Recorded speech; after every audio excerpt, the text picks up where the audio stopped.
Pedimos tua bênção, Pai, para o lar que vai nascer. Com tua paz este lar será um lar de fé que com Deus perdurará. Um lar de fé construir, onde juntos conseguir que nada poderá vir derrubar. Com Cristo vão crescer para o mundo mostrar.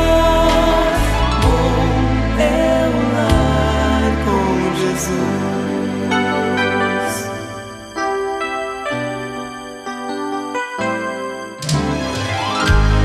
Para ser um lar feliz, prometam um ao outro eterno amor compartilhar.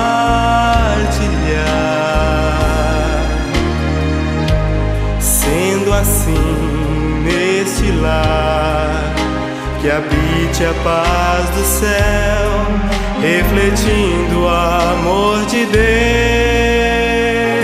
Um lar de fé construir, onde juntos conseguir que nada poderá vir derrubar. Com Cristo vão crescer para o mundo mostrar. Bom é o lar com Jesus.